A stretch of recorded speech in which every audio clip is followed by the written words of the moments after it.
रहीम dear students अस्सलाम वालेकुम। Exercise 1.6 है। इस एक्सरसाइज में कुछ नए कंसेप्ट्स आएंगे, वो ज़रा पहले से ही मैं आपको क्लियर कर देता हूँ। जहाँ पे आपको हर पार्ट में, हर क्वेश्चन में दो इक्वेशंस मिलेंगी। दोनों इक्वेशंस लीनियर इक्वेशंस होंगी और दोनों इक्वेशंस में वेरिएबल्स सेम है। एक पहली इक्वेशन में भी x और y है और दूसरी इक्वेशन में भी x और y है। तो दोनों इक्वेशन में जो कि वेरिएबल सेम है और उनमें इनकी हाईएस्ट पावर भी 1 है, तो दोनों लीनियर इक्वेशंस हैं, होमोजीनियस हैं ये। तो इन दोनों को आपने सॉल्व करना है। आप अपनी प्रीवियस 8th क्लास में दो इक्वेशंस को सॉल्व करने के बारे में पढ़ चुके हैं कि आप दो इक्वेशंस को अगर आप सॉल्व करना चाहते हैं तो वो 2-3 मेथड थे, by equating the coefficient, by completing square and by synthetic division, या 2-3 मेथड्स थे बहरहाल। तो वो मेथड आप यहाँ वो नहीं यूज़ कर सकते। सॉल्व करना है, x और y की वैल्यूज फाइंड आउट करनी है दोनों के लिए। अब x की जो वैल्यू आएगी वो दोनों इक्वेशंस को सेटिस्फाई करेगी, y की जो वैल्यू आएगी वो भी दोनों इक्वेशंस को सेटिस्फाई करेगी। यानी x की भी एक ही वैल्यू आएगी और y की भी एक ही वैल्यू आएगी जो दोनों इक्वेशन को सेटिस्फाई करेगी। अब आपने इनको सॉल्व करने के लिए वो मेथड तो यूज नहीं करने, तो लिहाजा आप फिर कौन सा मेथड यूज करेंगे इन इक्वेशंस को सॉल्व करने के लिए? क्योंकि आप इस चैप्टर में मैट्रिक्सेस पढ़ चुके हैं, तो इनको सॉल्व करने के लिए आपने मैट्रिक्सेस का इस्तेमाल करना है। अब आप क्योंकि मैट्रिक्सेस की एडिशन, सब्ट्रैक्शन, मल्टीप्लिकेशन और उसके अलावा डिटर्मिनेंट, एडजॉइंट, ये सारा कुछ आप पढ़ चुके हैं, तो आपने इन्हीं मैट्रिक्स का सहारा लेके इन इक्वेशंस को सॉल्व करना है। अब उसका तरीकाकार क्या है?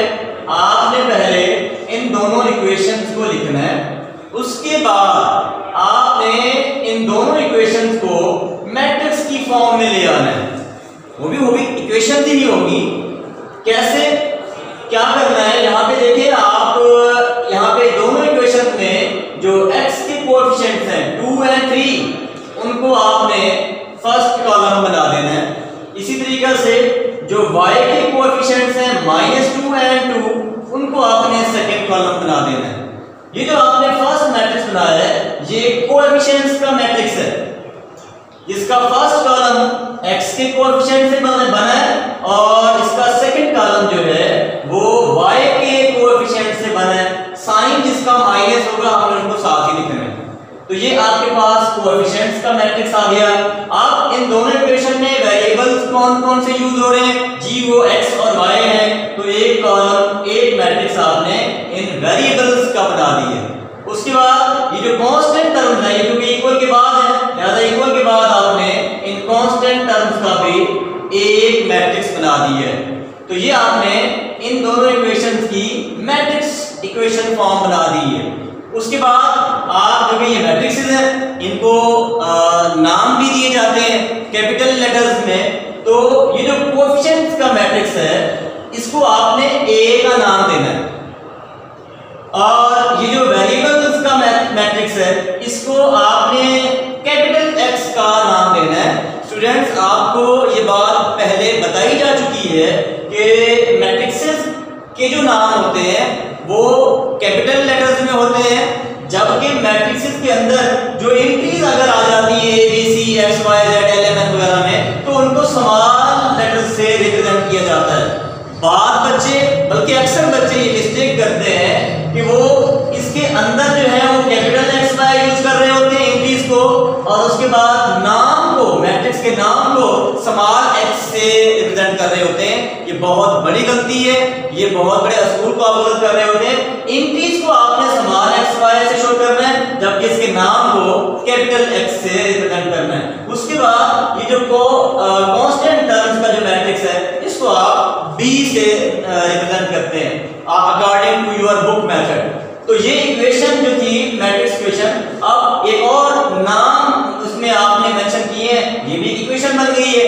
अब चूंकि आपको x और y की वैल्यू चाहिए, तो जिस मैट्रिक्स में x और y है उस मैट्रिक्स को आपने कैपिटल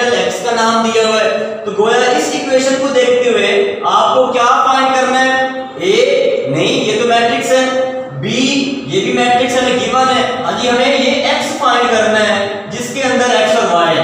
तो x क्योंकि फाइंड करना है, जो मैट्रिक्स A है इसको राइट साइड पे ले आएंगे तो ये इनवर्स हो जाएगा, जिसको आप मल्टीप्लिकेटिव इनवर्स कहते हैं। इस A को इधर शिफ्ट किया, A का इनवर्स बन गया और साथ में B है। अब ये इक्वेशन में ये बता रही है कि आपके पास मैट्रिक्स x तब आएगा जब आप B मैट्रिक्स को A के मल्टीप्लिकेटिव इनवर्स से मल्टीप्लाई करेंगे। अब आपके पास तो B मैट्रिक्स की वैल्यू है, बट A इनवर्स इस मैट्रिक्स का मल्टीप्लिकेटिव इनवर्स नहीं है, तो हम इस इक्वेशन को यहीं पे छोड़ देंगे। हमें सॉल्यूशन यही इक्वेशन देगी, लेकिन फिलहाल A इनवर्स की वैल्यू नहीं है, तो हम इस इक्वेशन को इक्वेशन नंबर 1 का नाम देके छोड़ रहे हैं। हम सबसे पहले A इनवर्स फाइंड आउट करेंगे, फिर इस इक्वेशन को यूज करके x की वैल्यू लेंगे।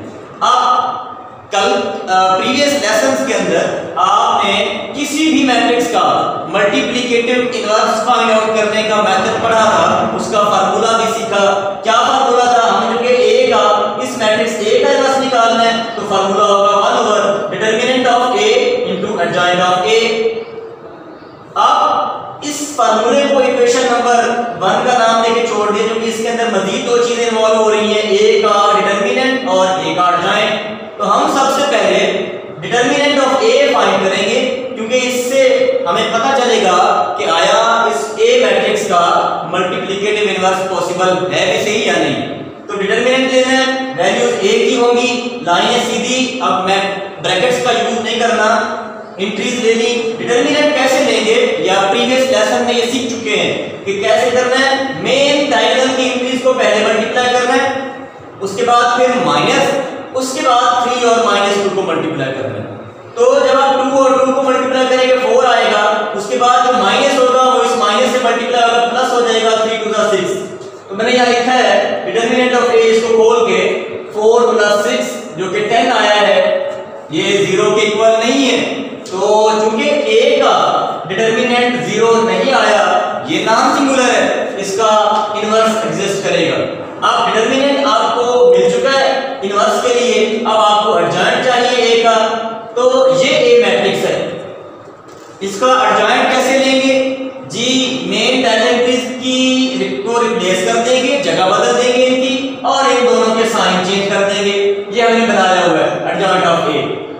अब एडजॉइंट भी आपको मिल गया, डिटरमिनेंट भी आप फाइंड कर चुके हैं, तो उसके बाद आपने इस इक्वेशन 1 को, जो कि A इनवर्स के लिए है ये फार्मूला, इसको यूज करते हुए A inverse is equal to 1 over A का डिटरमिनेंट, तो आपने 10 को 1 के ओवर लिखना है अकॉर्डिंग टू दिस फार्मूला, और साथ में एडजॉइंट ऑफ A को अटैच कर देना है। ये एडजॉइंट ऑफ A आपने यहां पुट कर दिया। अब आपके पास इनवर्स की वैल्यू आ चुकी है।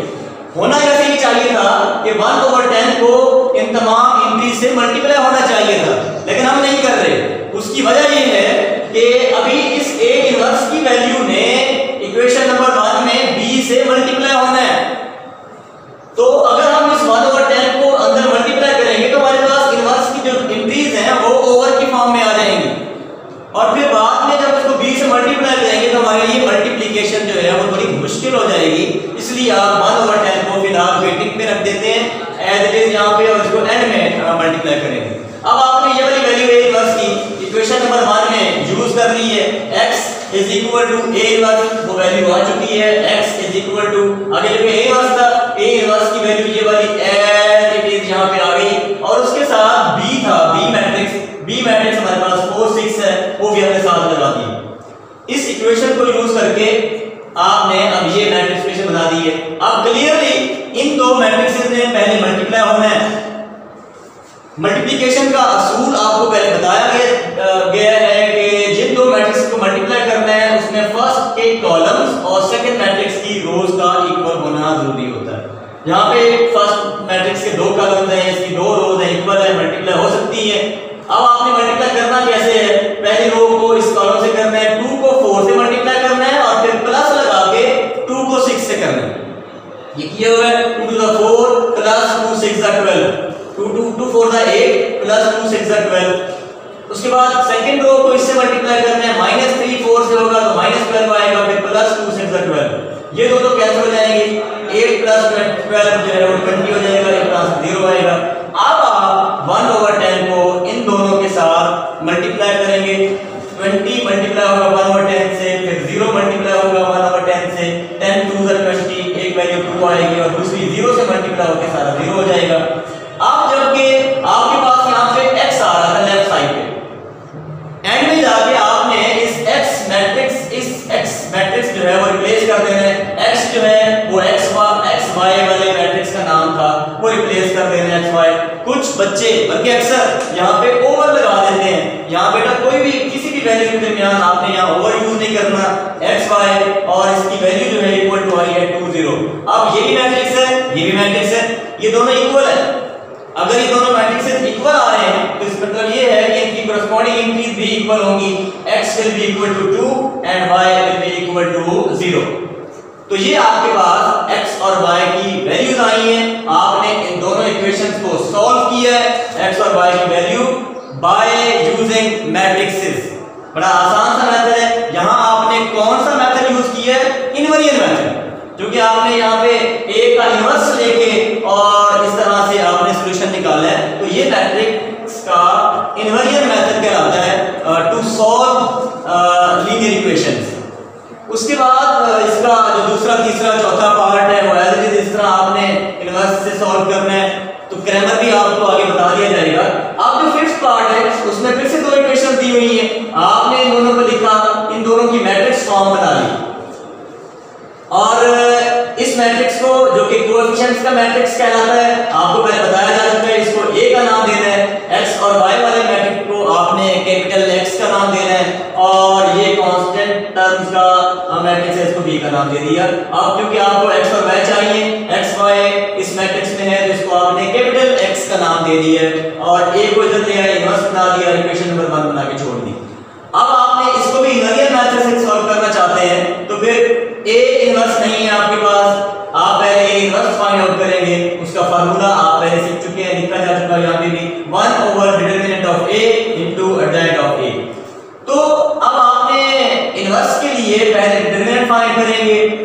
a मैट्रिक्स ये वाला है, डिटरमिनेंट लेंगे, लाइनें सीधी, वैल्यूज a की 3 2 6 4।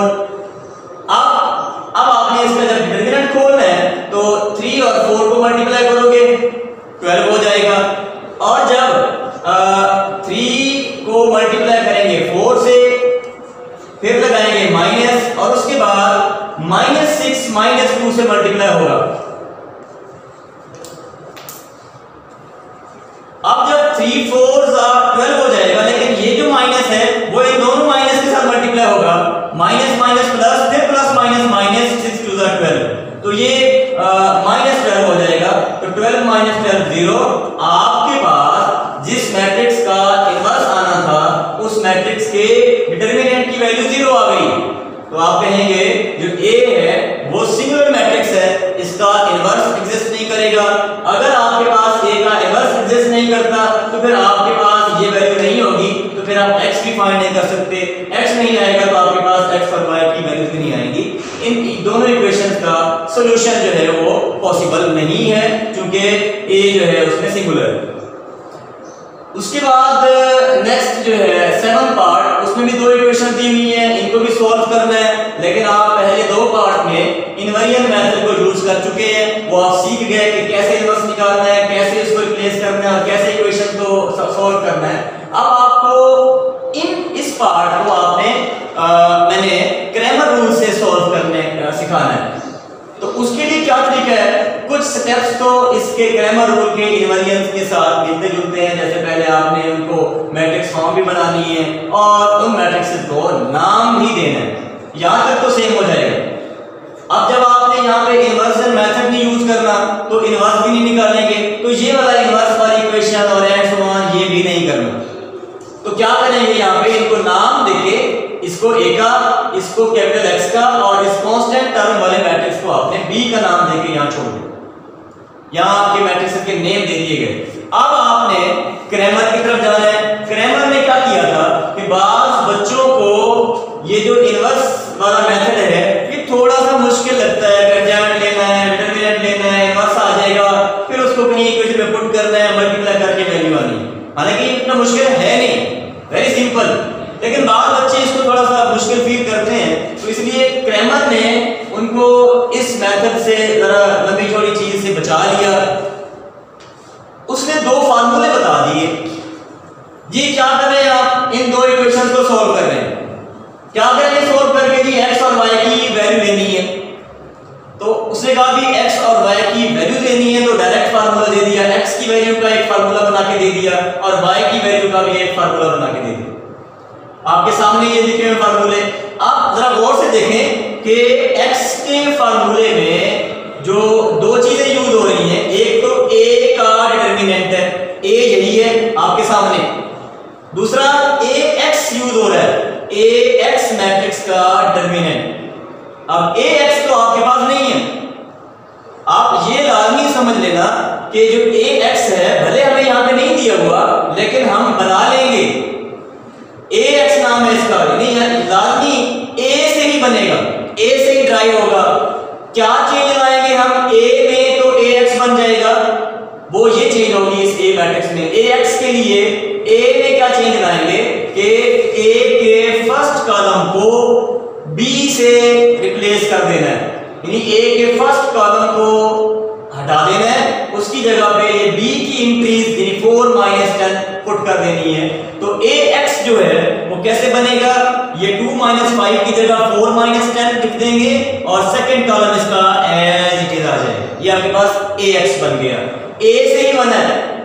उसके बाद y की वैल्यू के लिए जो फार्मूला दिया हुआ है उसमें a का डिटरमिनेंट है, a दिया हुआ है, हम इसका डिटरमिनेंट फाइंड कर लेंगे। एक और चीज है ay और फिर उसका डिटरमिनेंट। ay कैसे बनेगा, उसी तरह से जैसे ax बनाया है, ax के लिए आपने a के फर्स्ट कॉलम को b से रिप्लेस किया है, जबकि ay के लिए आपने अब सेकंड कॉलम को b से रिप्लेस करना है, फर्स्ट एज छोड़ देना है। तो ay कैसे बनेगा, 2 - 5 a की जो का पहला कॉलम जो है वो एज इट इज आएगा, जबकि सेकंड कॉलम की जगह पे आपने 4 - 10 को रिप्लेस कर देना है। This is ay matrix, this is ax matrix. अब आपको x के फार्मूले में a का भी डिटरमिनेंट चाहिए और ax का भी डिटरमिनेंट चाहिए, तो लिहाजा आपको इस ax मैट्रिक्स का, पहले मैंने मैट्रिक्स बनाया है, उसके बाद आपको फार्मूले में जो कि इसका डिटरमिनेंट चाहिए, तो मैंने यहाँ पे ax का डिटरमिनेंट दे दिया लाइन सीधी करके। 4 को -2 से मल्टीप्लाई करेंगे -8 आएगा। फिर जो आगे माइनस लगाते हैं डिटरमिनेंट लेते हुए, वो माइनस इस मल्टीप्लाई होगा, माइनस माइनस प्लस हो जाएगा, फिर प्लस माइनस 10 को 2 से मल्टीप्लाई करके 20 आएगा। अब यहाँ पे दोनों का साइन सेम है, ये भी माइनस में है, ये भी माइनस में है, नंबर ऐड कर देंगे, साइन माइनस रहेगा तो 28 हो जाएगा। इसी तरह से यहाँ फार्मूले में y की वैल्यू के फार्मूले में ay का भी डिटरमिनेंट चाहिए, तो हमें यहाँ पे ay मैट्रिक्स था पहले, अब हम इसका डिटरमिनेंट ले लेंगे, लाइनें सीधी हो जाएंगी। अंदर इंक्रीज जो है वो ay की ले ली गई। अब इसको खोलना है, 2 को 10 से -10 से मल्टीप्लाई करेंगे तो -10 × 2 = 20 -20 आएगा। उसके बाद जो डिटरमिनेंट खोलने वाला माइनस है फार्मूले वाला, वो माइनस इस माइनस से मल्टीप्लाई होगा तो प्लस हो जाएगा, और फिर 5 को 4 से करेंगे तो 20 आएगा। 20 - 20 0। तो ax के डिटरमिनेंट की वैल्यू -28 आई है और ay के डिटरमिनेंट की वैल्यू 0 आई है। तो आपके पास ये वैल्यू आ चुकी है, ये वैल्यू आ चुकी है। अब a का डिटरमिनेंट जो कि दोनों फार्मूले में इस्तेमाल हो रहा है, हम इसकी वैल्यू फाइंड आउट करेंगे। ये हमारे पास a है, इसका एज इट इज डिटरमिनेंट ले लिया, 2 - 2 - 5 - 2, डिटरमिनेंट खोल दिया तो इसकी वैल्यू आई है -14। अब आपके पास जो क्रैमर ने x और y की वैल्यूज के लिए जो फार्मूले दिए थे, वो उनमें इस्तेमाल होने वाली तमाम टर्म्स आ चुकी हैं। अब आपने इन दोनों फार्मूलों को इस्तेमाल करना है, x का भी और y का भी। x के लिए ax का डिटरमिनेंट वो वैल्यू आपके पास आ चुकी है -28, तो -28 इसकी जगह पुट कर दिया, और ओवर में a का डिटरमिनेंट उसकी वैल्यू -14 आई है, वो नीचे आपने पुट कर दी। माइनस से माइनस कैंसिल हो जाएगा, 14 × 2 = 28, x की वैल्यू जो आएगी वो 2 आएगी। इसी तरह से दूसरा फार्मूला जो क्रैमर ने दिया था y की वैल्यू के लिए, उसके लिए आपको ay के डिटरमिनेंट की वैल्यू चाहिए। जी हाँ, वो 0 आई है, आपने पुट कर दी ay के डिटरमिनेंट की जगह 0 वैल्यू, ओवर में a का डिटरमिनेंट जो कि -14 है पुट कर दिया, 0 / 14, आंसर इज 0। 0 और समथिंग इज ऑलवेज 0। तो आपके पास इन दोनों इक्वेशंस का सॉल्यूशन जो आया है, x की वैल्यू 2 आई है और y की वैल्यू 0 आई। सॉल्यूशन फाइंड हो गया। अब जो इस फर्स्ट क्वेश्चन के जो बकिया पार्ट्स हैं, आपने उनको सॉल्व करना है, उनकी प्रैक्टिस करनी है, और ये आप पे डिपेंड करता है कौन से पार्ट को आप इनवेरिएंट मेथड से कर दें या किस पार्ट को आपने क्रैमर से करना है। बहरहाल दोनों सूरतों में अगर एक ही पार्ट को अगर आप at a time invariant method से भी करते हो और उसको क्रैमर रूल से भी करेंगे तो आपके पास वैल्यूज सेम ही आएंगी उसके लिए दोनों मेथड से। अब आपने इन तमाम क्वेश्चंस को अपने रजिस्टर पे नीट करना है, बड़ी अच्छी प्रेजेंटेशन के साथ, अच्छे डिजिट्स के साथ, और गलती नहीं करनी, सफाई के साथ इस काम को करना है और डेट वगैरह मेंशन करनी है और उसको फिर अपने सब्जेक्ट टीचर को चेक भी करवाना है। अल्लाह हाफिज़।